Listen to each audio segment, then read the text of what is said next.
Howdy folks, welcome back to my YouTube channel. I am your host, The Mighty Bjorn, and today for you, I have another Sprocket Community Steel video. Let's kick off today's video with the TQ100 from Death Pigeons. And this is a 34.66 ton tank with a 100mm main gun and 217mm of penetration.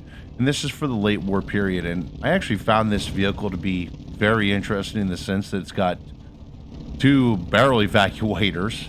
Yeah, I don't know what you need those for, but you got two of them. I'm pretty sure one's usually good enough, but we'll go with it. If it's stupid, but it works, it works. And we're going to blast away at some Shermans here with it. Now, the vehicle-wise, I actually felt overall the vehicle was pretty good. The armor held up for the testing I did to it. Now, understand I kept the hull down most of the time, so I can't quote on how good the hull armor is. But the turret armor holds up pretty well. Got nice sharp angles to it, and as you can see there, actually I did take a hit on the hull and it bounced, so it does pretty good on that end. It's very effective armor, and mobility wise it's actually rather good. I like the rounded turret. It kind of feels like a Soviet influenced vehicle, to be honest, with the sides being angled inward, kind of like what you'd find on like a T-34, plus the sharp sloped front plate like you'd find on like a T-72 or any of those other modern T-type vehicles that you see the Russians using so much that they love, or at least that they find cheap. External fuel tanks and the whole 9 yards. Good design overall. The next one I have here is the IC-13 Valentino from Psy. Weighs in at 13 tons. It's armed with a 57mm main gun, 70mm of penetration. And I don't know why, but I felt the accuracy of this thing was kind of off. Just really weird. But it might have been more me than the actual tank itself. It is for the interwar period, even though I'm actually doing an early war period mission, but who cares? I want to find out how good the armor actually was on this thing. And armor-wise, it actually held up for the most part. Not perfect, but it does hold up. The gun penetration, though, unfortunately, just was not really up to the task for what I was facing off against here. Especially because right now I'm shooting at a T-34-76, and I just keep bouncing left and right.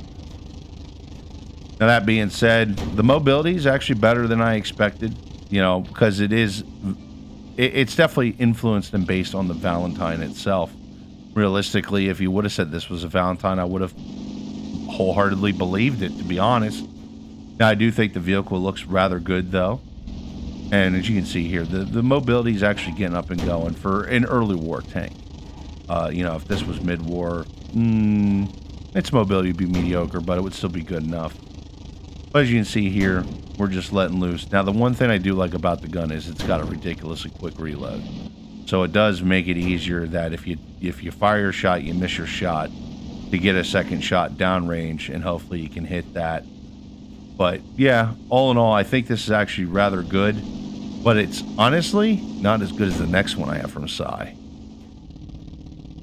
Now this is the IC-28 Vampire from Psy, and as you can see here, this is definitely a Comet, or Comet influenced, if you will. I actually really like this one. I liked it more than the Valentino, and it weighs in at 36.4 tons. It is for the late war period. It is armed with an 84mm main gun, so that would be pretty close to the 20-pounder, actually. I believe the 20-pounder was an 86. And it's got 170mm of penetration, so actually fairly good penetration for its gun caliber and size. The accuracy I found to be really good. The mobility itself, though, is very superb. And the turret armor, for the most part, does hold up. Didn't really put the hull armor to the test, but I wasn't anticipating the hull armor to be all that great anyway on this, so I tried to avoid taking any hits on the hull if I could. Now, that being said, over the typical flat plate that you would have on the Comet, this one actually has more of an angled plate, as you can see there. So that actually, all in all, I think makes the tank an overall better design than the Comet, even though it is definitely a very Comet-influenced tank.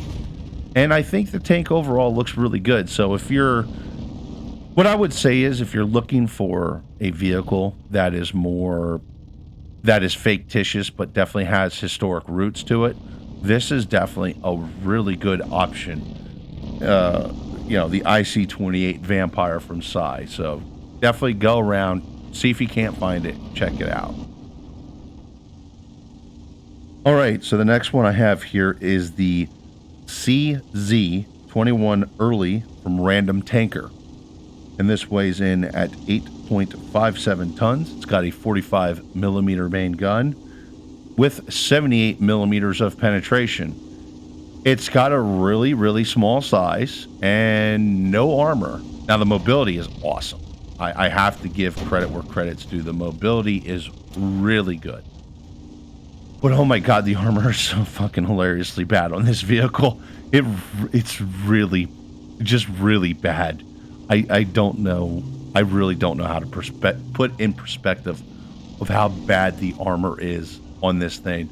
Now, I do have to say that it reminds me a lot of, I think it's the MT-25, which I think was actually a limited production Soviet tank during World War II. Not really familiar.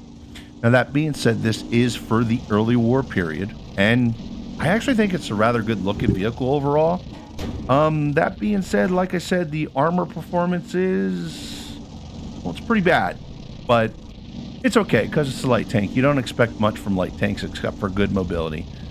And it definitely does have good mobility, great mobility, to be honest. We'll get a couple more shots, show a couple more shots off here before I move on to the next one. And it's also got the fuel tanks on the rear, so I think the only thing that it's missing Soviet-wise is the log. It needs a log. That's my input. It needs Soviet log. Anyway, the last vehicle here, this big behemoth. This is the VK7501K from Wilhelm Bergdorf. That's if I pronounced it right. You know what? Don't judge me if I didn't. I know I did. It's Bergdorf. Actually, I think it's Borgdorf. I don't know. I'm not extremely good with German. I just know a bunch of it. It's not enough. Anyways, I'm old and shit too. Anyways, this is for the late war period. It weighs in at 75 tons, like right on the money. So good job there, actually. It is armed with a 128 millimeter main gun. But confusingly enough, it's only got 201 millimeters of penetration. I honestly would have expected more penetration for the size of the gun and the length of the gun. I mean, the gun is fucking huge on this thing. Just really, really long gun. That being said, it looks pretty good overall. Now there's a couple things here. I don't know why some of the decals didn't load for me. Probably me more than anything else. The problem is my Sprocket file anymore has so many decals that it's kind of, I think that is kind of causing some problems here because I am getting the decals, and sometimes the decals on these vehicles are loading no problem, and then other times like none of them will load. Yeah, so maybe I need to purge my decal file and just start from scratch. I don't know. Yeah, that might be the best bet now that I'm thinking about it. But overall, this is a pretty good looking tank. It is a big behemoth, though. It is a very, very big tank. Now, that being said, it is also a thick boy. I mean, it's, as you can see, it's bouncing shots left and right. And the only shot that actually did penetrate the vehicle was actually on the side of the turret, where the armor is actually fairly thin, but it still wasn't enough to kill this thing. Now, gun-wise, this gun was just killing everything. This gun's a boss. Mobility, straight line mobility, very good. The turret traverse, I wouldn't say it's actually impressive, but it's, it's a heavy tank. So what can you expect? You can't expect super fast turret traverse. And it is actually supposed to be a late war tank, by the way. But anyway, folks, that's it for me. Stop.